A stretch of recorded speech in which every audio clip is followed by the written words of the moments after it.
Herzlich willkommen zurück auf Schalke America. Hopefully my sound is okay. Yeah, let's go with that. If it's echoing, it's echoing in my ear right now, so it's driving me crazy. But hopefully it's all good here. Yeah, it's international break. What are we gonna do? It's gonna honestly have a little fun. It's Schalke's not playing. Yeah, I've got Germany played Italy.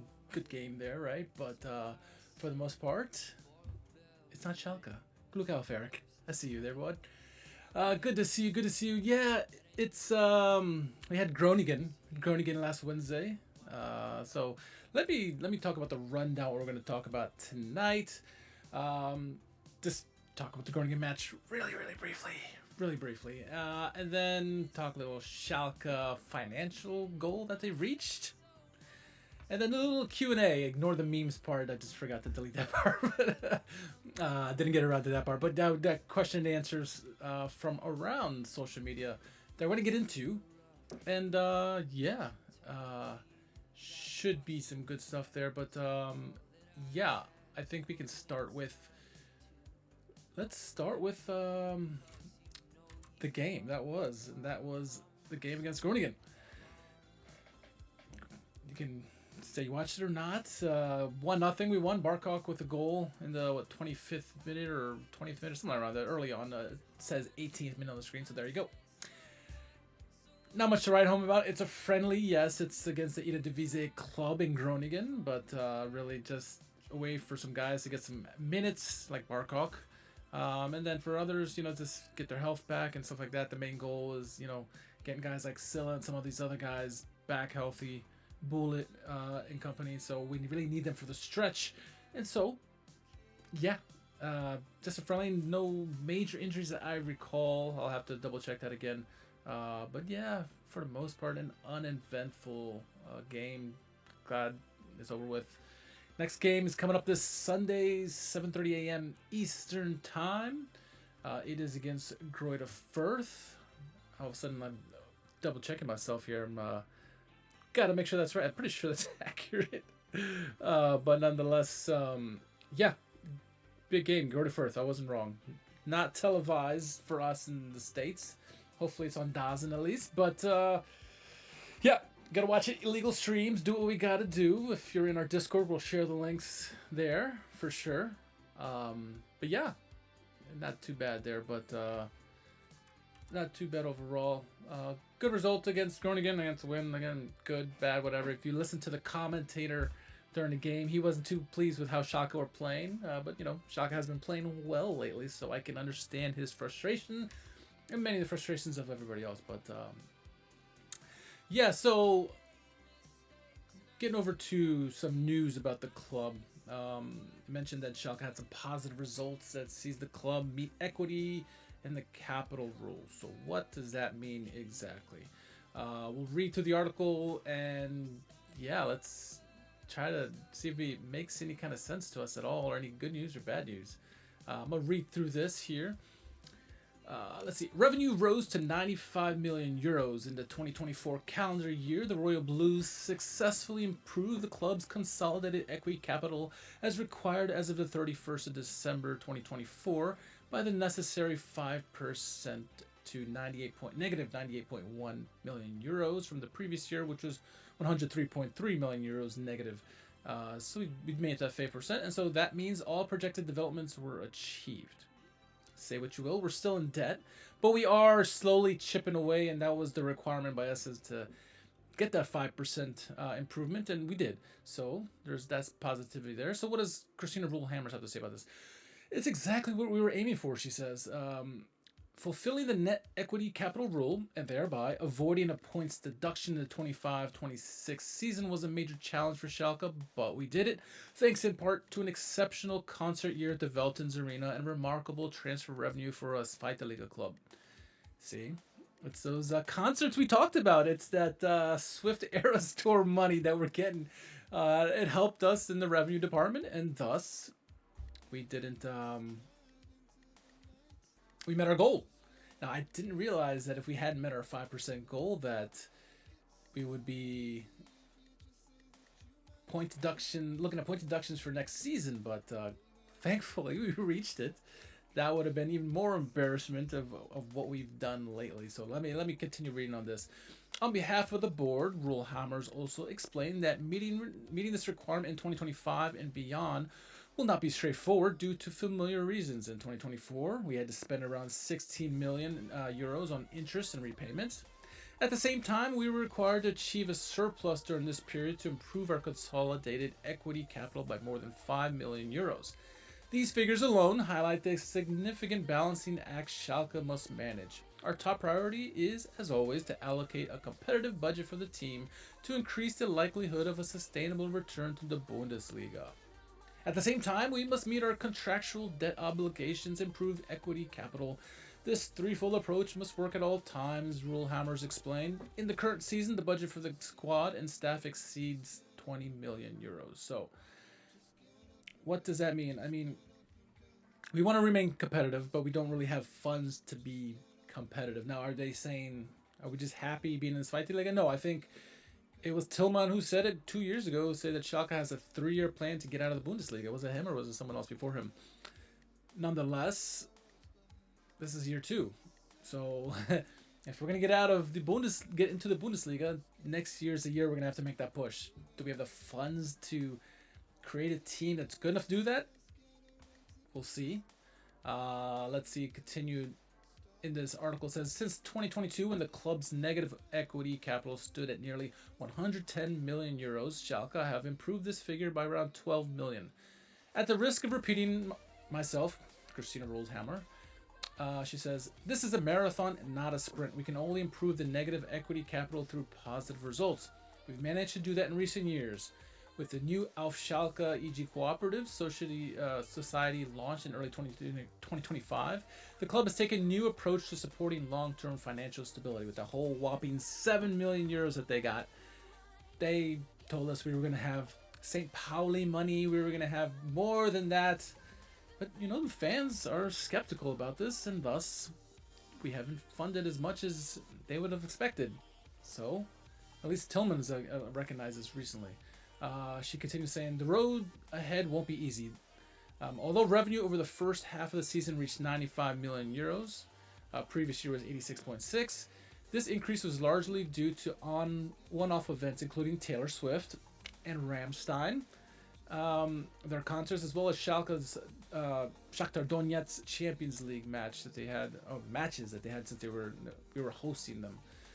Which all provided significant boost. Meanwhile, revenue from sponsorships, media rights, and merchandising declined. Revenue from transfer fees also fell off by around 4.5 million euros. Reading through this real quick, I don't think there's going to be... TV money decreased again due to our sporting performances, hence why we can't find the Zweite Liga games on ESPN+. It's mostly Hamburg and Köln and Kaiserslautern and Hertha, but... yeah, that kind of stuff hurts us, but it also on the pitch stuff hurts us equally. It makes everything else like a chain reaction. So yeah, it's a small bit of, it's like a clickbait type of headline by Christina Rulehammers. Yes, we met our goal of reaching 5% equity savings, which also didn't get points deduction as a result for next season. But how competitive are we? We're in mid-table, as we know. We're, 11th place at the moment. You know, it's a lukewarm team. Sometimes you win, sometimes you're not. And so you're not going to get anywhere in the Zweite Liga, and heck, you won't even get promoted with a team like that. And so we need more funds there. Tillman, and it wasn't in this article, but I saw an interview with him where he mentioned that if we're going to meet our goals in terms of promotion and all that stuff and being a good team on the pitch, we're going to have to spend a little bit more money than we're used to. And so that means we're going to have to find revenue elsewhere to make up for the extra funds that they're going to spend. So that's to be determined. I'll believe it when I see it. We haven't really done that. We spent, a couple 100,000 euros on Ba this winter. I mean, we spent a whopping, 2.5 million euros on Musasilla. Right, so or maybe it was 4.5 million. Either way, it wasn't that much. It was chump change, honestly, compared to what other teams in this league are doing. So we'll see. We'll see if we get anything from that. But I'm not too optimistic about that. Let's move on to Q&A. I mean, if tell me your thoughts. I'd love to hear your thoughts on this whole savings that we had, quote unquote savings that we had. Do you buy any stock that what Christine Rulehammers is saying? Do you feel as positive as she does on the whole situation, the climate, or not? Really curious about that. So let's move on. All right. So we got some questions from all around. I'll hide my camera here. Well, I don't need my camera necessarily, but looked around social media, see what the hot topics were for the week, considering what Schalke and everything is going through. So, why is my app not working now? Come on, open. There we go. All right, so one of the questions we got, you see partially the question here. This comes from original poster was, did I write the name down? I did not write the original name down, so I apologize. But the question is as follows, or the statement is as follows. 3 weeks ago, we would have been delighted with 6 points from 3 games. I realized that today after the game, the win against Hertha was a stroke of luck.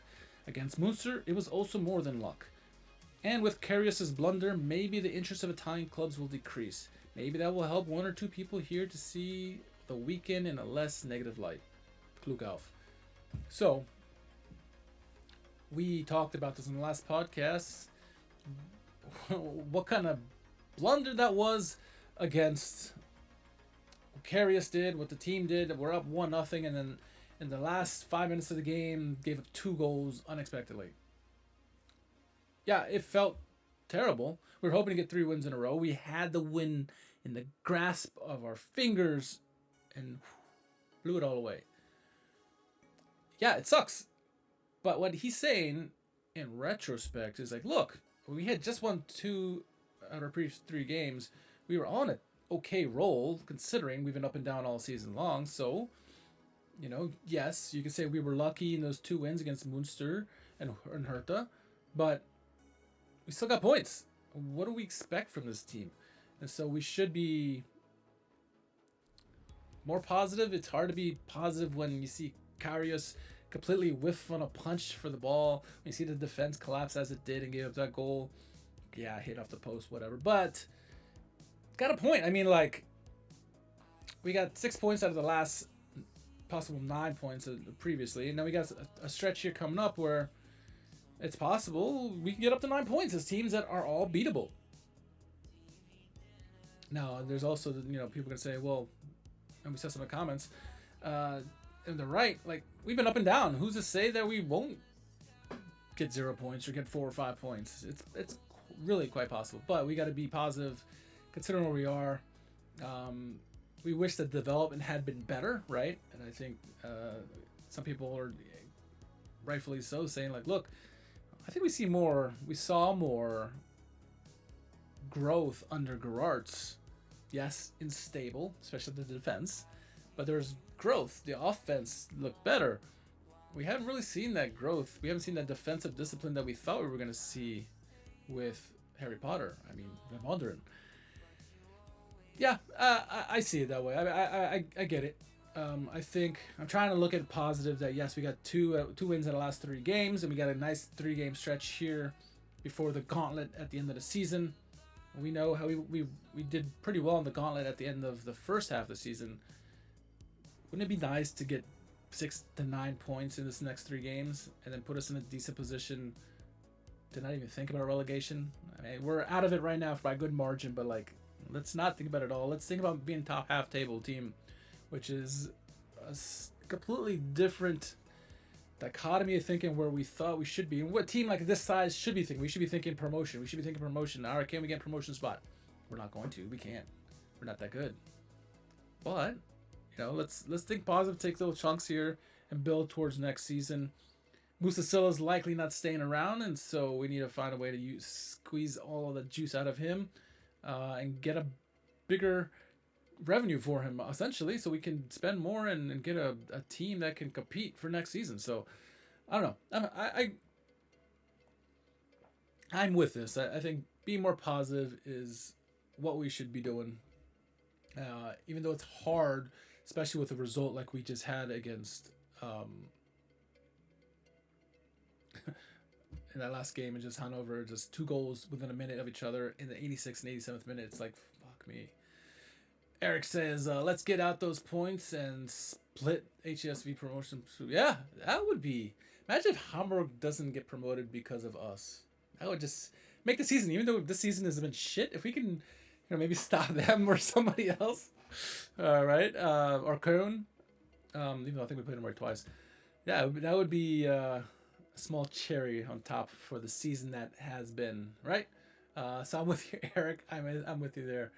Let's see what else. How about an analysis of our attacking play? What attacking play? Yeah, I think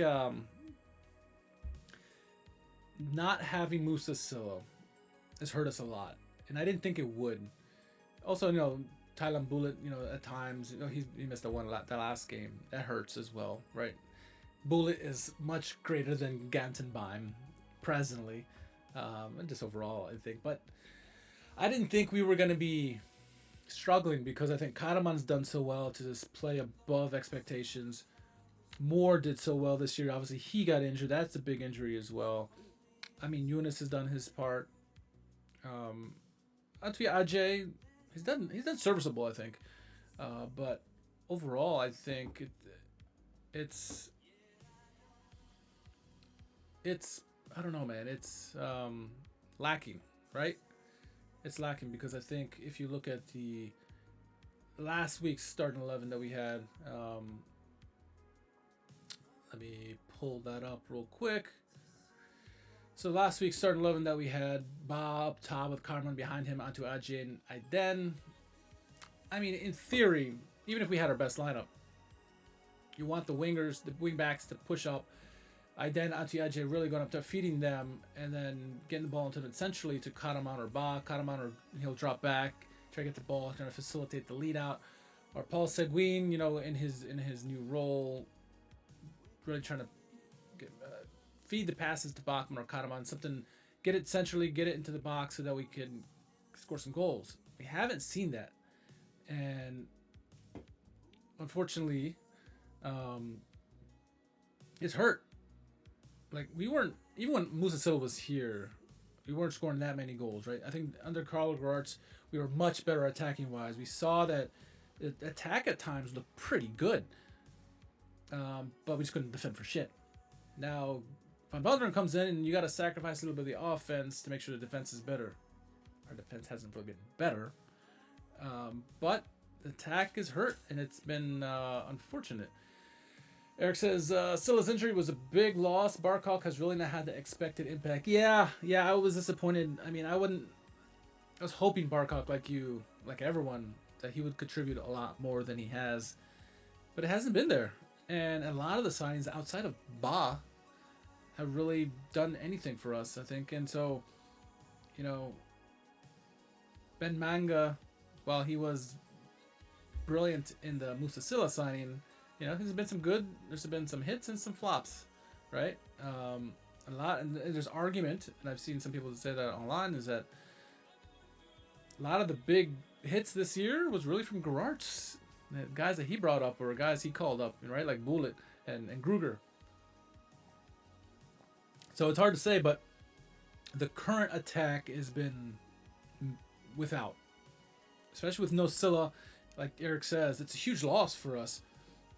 And the wing play has not been there. Obviously last game, but even before when Bullet was in there, at times he would push up, or at times Merkin, when they've been pushing up, it just wouldn't get to essentially where it needed to go. Now I don't know if that's because Ba or Karaman didn't read it right, or the passes didn't come in that well. Could be a multitude of things, right?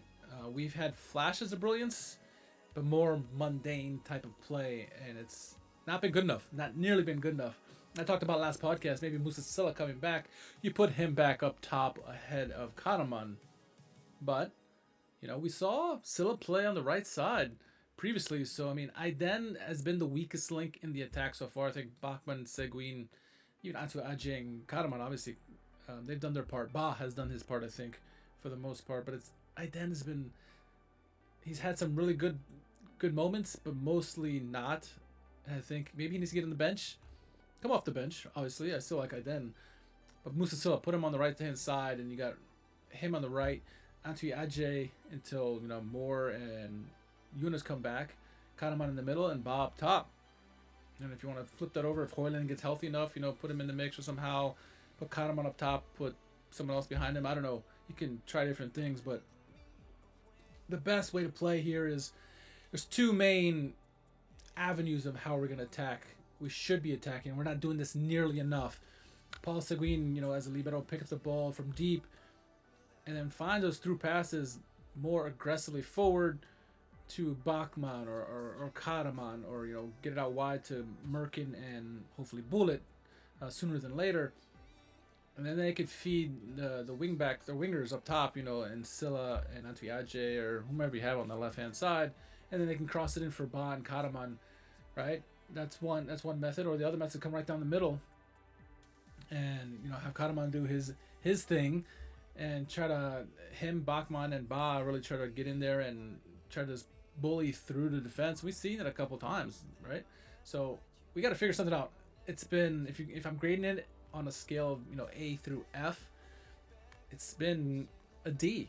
It's been a D. We scored some goals. Mostly it's from individual brilliance, but for the most part, it's been lacking, and it's been unfortunate because our defense still sucks. Hence the Hanover match. Occasionally our goalkeepers make brutal mistakes as well, and so you need someone to attack. If we at least score 2 goals a game, puts us in the conversation. Couldn't say that with Geraerts now. With Geraerts, you had to score like 4 goals a game, and then you'd maybe have a chance of winning. Even 3 goals, right? We saw the Darmstadt game, the one that ended his tenure, 3-5. You lose that, you're up 3-0, and lose by 2 goals. We need to find a way to get offense, and right now we don't have it. We got to figure something out. If we can get if we get some points out of these next 3 games, that will help us a lot. Maybe in the confidence, and once you get confidence, it gets going. Karaman's got to start pulling up these speeches out of his ass again, because when he does that, we do well. I think he did it over the Hanover game. We didn't win that game though, but we all remember some of the other games that he's done that. So let's see what happens. I don't know. Hope for the best, I guess, with that. So, what am I doing here? All right. Next up, what other questions we got here? Yes. So during the last game, you've seen this for quite a few games now. Problem window. People were asking, what is this all about? And so someone essentially, what it is a protest for the police. The window right there, the problem fence is the police right there. And so after that game with that brilliant tifo where they had the choreography with the shirt with the white smoke to blue smoke or whatever it was, after that game, the police all of a sudden said, hey, you guys can't do your choreography. You can't block our window for the choreographies. It's dangerous. Well, is it though? Is it? What was dangerous about it? They act like this was the first time Schalke's ever had a choreography that blocked the window. No, it hasn't. They've done this for years, for decades. Like, what are you talking about?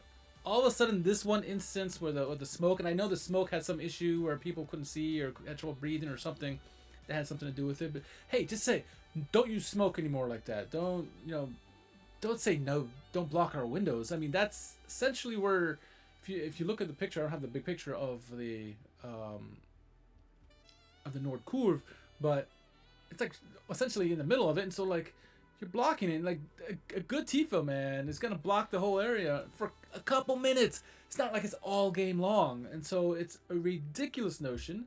It is the problem window, the police window, and hence you have, as a result, a protest by the Noir curve. You have this banner right above the police window that says "Problem Fenster," and so yeah.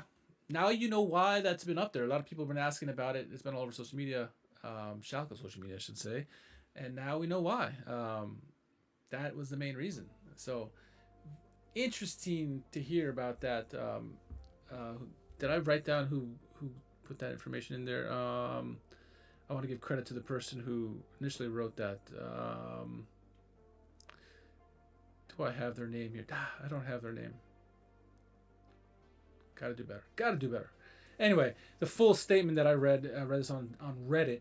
The explanation is that's where the police headquarters are, and recently they didn't improve choreos because the window could have been covered in a short time, which has never been a problem in the past. And as far as they know, that's why the ultras aren't doing any choreographies at home anymore. The banner is just simply to draw attention to what the police did in that situation and how they felt. So they're showing them how they feel towards the police. So yeah, there's that. What else? What else? Yes. The question of, are we really better off with Geraerts over Heckren? It's a question people are debating. And I don't think they were really so much debating until that blunder by Geraerts in the Hanover match. And we all knew where we were getting with Geraerts, right? We've known this for years. Not like it's been a surprise for any of us that, hey, he makes blunders, right? But he hadn't really, the blunders that he's had or mishaps that he's had thus far in the 3-4 games that he's played haven't been that egregious until that one for the second goal that Hanover had.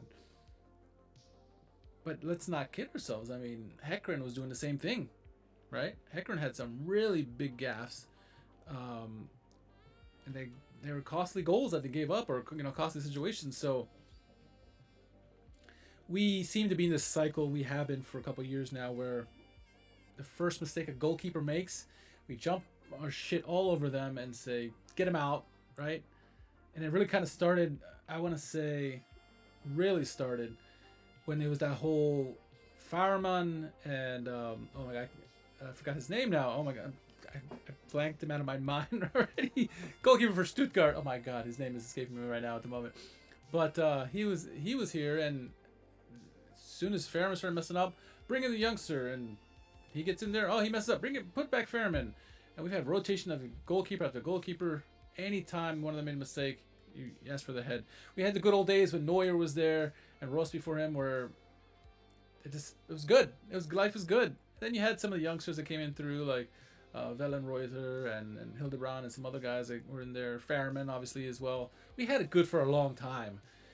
And Schalke started struggling, right? We started struggling. Went through a bunch of goalkeepers. We had some, good ones there, like Marius Müller last year.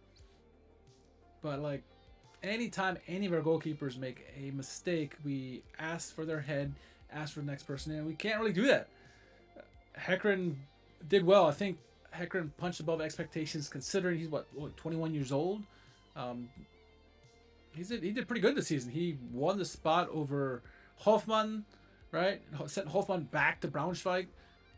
He was doing all right, but he was making several errors for consecutive games, where eventually you got this guy Geraerts, who has been in bigger games, so he would hopefully have more calm nerves in situations. He comes in, and for the most part, I've been okay with Geraerts. Yeah, he made that blunder against Hanover. He's made a couple mistakes with his feet where, like, you look like the defender's going to take the ball from him. But he's made some huge saves. Now, Heckren's made some really great saves, too. I think the reaction, if you're looking at it from a purely unbiased view, Geraerts' reactions are much better than Heckren. Not to say Heckren's unbad. I like what Heckren's been doing this year. I like him a lot. I think he has a lot of potential going forward. And I think he can learn from a guy like Geraerts. But Geraerts has got good reaction. He is not a world-class goalkeeper, despite what Liverpool fans will tell you, or he'll tell you. He's a good goalkeeper.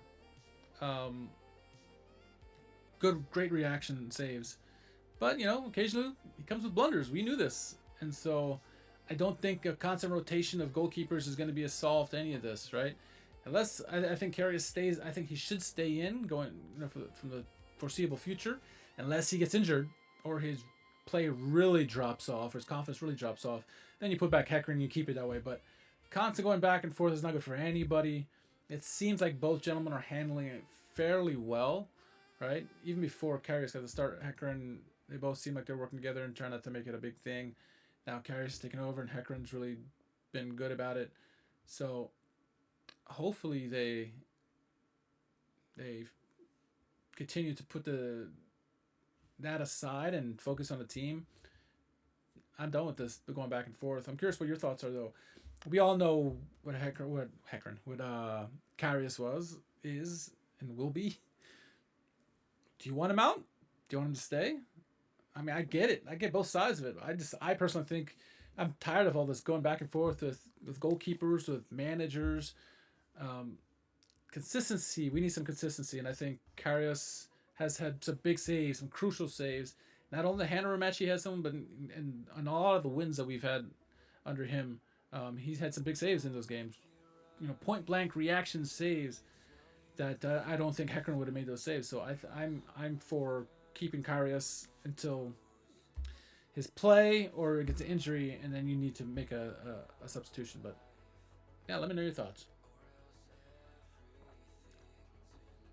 All right. Well, I think that's gonna put a wrap on this one, just because it's international break. Not much really to talk about. And so, yeah, we'll get back to the podcast next week. We got the game against Gorder Firth this Sunday. Jack will be back for the podcast on next week. It probably won't be Monday because I'll be traveling, but it'll be Tuesday. More than likely. We'll see. We'll see how our schedules line up. So, but yeah, excited for it. Trying to think if there's anything else I wanted to say.